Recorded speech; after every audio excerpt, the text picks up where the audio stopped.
All right, welcome to Love and Ledger. Today we'll be talking about when it makes sense to rent versus when it makes sense to buy. I'm going to share a story about a couple, Lisa and Mark. They kind of ran into some sort of, not conflict, but disagreement around if it was time for them to buy or if they need to keep renting. And the reason for this is because Lisa, just starting out in business, she's still undecided if she wants to remain in the same location. She's unsure of what the future holds. So she feels if they buy now, they probably will be tied down, like locked up to a particular location, and that might potentially impact her business. Mark, on the other end, feels that everybody in his house already bought. His parents bought their first home in 1985. They've been living there ever since. All his siblings own homes, and he's the only one left out. And for him, it's more like, oh, if I don't buy, it means I'm a failure. So different reasons for wanting to do one versus the other, right? So, and this is something that we kind of see almost every day in our line of work, right? Yeah. We kind of, meet couples, they tell you, oh, they want to buy, but then you see one person still dragging his or her feet. Yeah. And you tend to wonder what's happening, right? I think it's pretty much because they are not yet aligned on their financial goals. Yeah. Right. I think there's a lot of conversations that should happen, especially as married couples or people who are just getting into a relationship. It's very important for you to have conversations about, what your financial philosophy is, and, Right. like, are we going to buy a home at some point, or how long are we going to rent for? Yeah. I think in this particular situation for this couple, their decision is based off of like their experience growing up, right? Yeah. In the boy's situation or the husband's situation, his parents own a home. They bought a home since 1985. Like his parents bought a home in 1985. Yeah. And they've lived in that home ever since then. Imagine buying a home in 1985. Right. You probably bought that home for like less than 100,000, and now the home probably worth over $1 million, right? Yeah. And they've gotten so much equity. His siblings probably have homes as well. Right. So his parents are probably like, what's going on? You should buy a home. Waiting like, for? what are you waiting for? But in the wife's situation, which is Rachel, right? Rachel is more like, well, growing up, we traveled several, we went from one place to the other, right? Like our parents, they were going from one city to the other for work. So, we didn't buy a house. We rented most of the time, and we were fine. So I think it boils down from, and we've had this conversation before, like whatever experience you've had growing up or how your parents dealt with a particular situation, you're more likely going to do the same, because that's what you know, Exactly. and that's what you've known has worked. If you understand what I mean, like it's more like this has worked for my parents, or I've seen my parents do this. Okay, I'm going to do that. So I think that's more like where these couples are coming from. Yeah, absolutely. I think the other thing Lisa pointed out also is the fact that she feels, oh, if we're buying right now, right, it means there are these other things that we need to factor into our financial expenses. So right now they're only paying for rent, and for her, she feels the moment they buy, they have to start thinking of mortgage. The property taxes. We have to start thinking of the maintenance, right? So for her, she felt we may have this amount of money, but then I'm just starting my business. I need to pump in a lot of capital into this business. If we buy a home now, I have less cash to spare, right? So it's understandable that she's coming from that angle. It is. And I think we had a client one time that they were actually thinking about, should they buy a home or should they buy their home pharmacy? I think you get to that point where it's like, well, do I want to put my money in my business first, and then buy a home? Right. And I think that's where Rachel is coming from. Rachel is coming from a place of like, I need to spend on my business. Like, I need to know what I want to do business wise. I need my business to be in a good place before we talk about buying a home. And I can get where the husband is coming from as well. It's more like, well, like we're putting all this money. You know how people always say, like, you are paying someone else's mortgage. For me, I just feel like, I rather put money towards my own home rather than, Mm. pay someone else's mortgage. I think that's Yeah. where the husband is coming from. Right.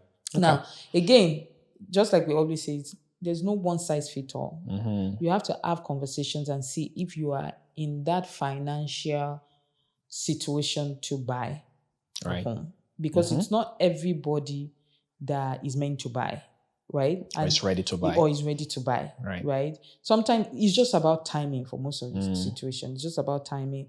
Sometimes it's like, okay, I need to invest in my business, or like, I haven't made a decision as to like where I want to live. Okay, I've lived in Toronto. I love Toronto. Or like, I've lived in Hamilton. Like maybe I prefer Hamilton. Or like, oh, I like OV better. I think maybe we can buy OV. Oh, can we afford a home in OV? Or maybe not. Maybe we need to wait until we can. Yeah. I think those are conversations that people need to have, and even about expenses too. Right. It adds up. Like there's a lot of expenses that comes with home ownership. You're buying a house. It's not just the down payment. Yeah. You have the closing costs. Then you have the maintenance fees. Right. Or Property whatever it's taxes. property taxes. Yeah. Cost of repairs. There's just so much that comes with owning a home that is much more than just the down payment. Because sometimes people are just like, oh, like it's not just the down payment, and that's it. But like it's much more. Right. And the other thing to also consider is, what's the reason why you're thinking of buying? Are you thinking of buying because you want to cash out, which is what some people, of course, did some years back.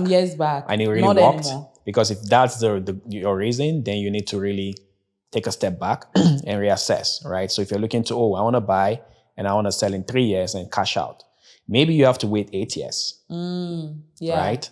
Yeah. Right. And so if your expectation was you'll be able to make money off in 3 years, you may be shocked, right? So I think it's something to really identify what is your why.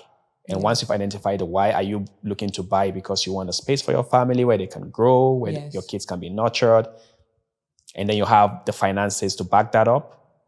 It's probably a smart decision for you to make, to buy. Right. But if it's the other way around, you probably should be looking for an investment property. Yeah. Right. If you just, want to have something, but not a place for you to raise your family, then maybe you should be thinking of an investment property that will probably pay for itself. That way, you have your feet in the real estate world, right? Versus you saying, I'm buying a home I want to live in, and I'm looking to flip it, or I'm looking to sell it. This is not the you time may be for disappointed. Yeah. I think another thing too is that there are a lot of people that have not made decision to buy because of their current situation. Not that they don't have the money to. It's because that maybe they are in certain situations in their life where maybe there are other people in their life where they feel like, if I buy a house now, again, especially like maybe parents, some people have their parents living with them, and maybe one of the spouse just doesn't like that. And it's like, well, I don't want to buy a house, put all this money in, and then I have to go with my in-laws to where we're going to. Yeah. So like I would rather not buy. Let's just keep renting. Then that way, like it's not like I'm putting money. As selfish as it sounds, is understandable sometimes, because again, sometimes you have to have these conversations. I think a lot of people don't have conversations because it's not a lot of people that have a good relationship with their in-laws. Like it's one thing when you have good relationship with your in-laws. It's another thing where like you have your in-laws in your life and you're just looking for an escape route. It's like, maybe if we buy a house and we go away, then at least we are free from their troubles or something, or like we're free from them being a pest or whatever it is. Or being in our space. Being in our space. I also think it comes from a place of conversation, because I've seen this happen over and over. I think couples should have conversations. Have deep conversations. Are you comfortable with the way my parents are here? Like, or are you comfortable with my parents living with us for a long time? Are you comfortable with, do you think that we should buy another house? Do you think we should buy a house and move out? Or are you okay with them being around? Like, do you understand what I mean? Because again, like I said, it's not everybody. It's a different situation where you have good rapport, with your in-laws. I have good rapport with my in-laws. Like, I don't mind if they are in my house, living with us. It's not a problem. Some people, I feel like, it's more like I wish I can get away from them, or I wish I can get away from these people and be in our own space, right? And maybe buying a house would do that for us. But at the same time, maybe if we buy a house, then they're going with us. And so it's like, okay, maybe I don't want to buy. Yeah. So all this, again, like this is from real life experience that I've seen, and I think that people are just not talking enough. People are not having those conversations and saying, why are we even buying a house? Should we buy a house right now because of our current situation? Like, can we afford it? Are there people hanging around that we want to do away with? Or like, what's the situation again? Like, yeah. I think the other thing also is around flexibility. Yeah. So if you're renting, you can decide to, once the 1 year lease is up, you can decide, I want to move to a different location. Yes. But then if you're buying, are you going to keep selling and moving? Exactly, keep selling and moving. Right. So it's something to really consider. Are you willing to stay put in that location for, let's say, the next 5 years? Let's say the next 10 years. Especially for business owners. Right. Sometimes you have a business, it's like your business is booming in one location. Right. And, it's like, my business is booming here, I can stay here. Right. But let's say you feel like your business is moving it's going to move better if you move farther away. If you're renting, you can just pack your bags next day and move. Yeah. As opposed to like, if you own a home and maybe the market is just not there for you to sell, then it's like you're stuck. Yeah. Yeah. So lots of things to consider. But at the end of the day, as a couple, because like you said, it's something we see all the time. You have couples reach out to you, we want to buy. You take them for showings and then you can read the room. Yeah. The One wife, person is whatever you happy. show them, the wife is like, nope, I don't like it. And then you've shown them virtually everything in the market. Seen everything. Then you need to, identify the fact that it looks like they are not aligned. Somebody doesn't want to buy, right? So they need to talk to themselves and really decide before, So in this instance, for the couple we talked about initially, they came to a consensus whereby they decided to rent, which is for good. Additional, another 2 more years. 2 more years. Just to, get things together. Yeah, make sure that they're ready financially, emotionally, like, business-wise, everything checks out. Yeah, and they were able to come to that point because they eventually identified that the problem is not the real estate. The problem is their financial goals. Yes. Right? They identified that, and in order to make sure they find themselves at the same spot, they decided to give it 2 more years to keep renting. Yeah. Lisa gets her business in flight, right? And then they can buy. Yeah, absolutely. I think bottom line, like, long story short, what we're just trying to say is like, if you have to rent to figure out where you are or to align your financial goals or your real estate goal, well, rent for a while.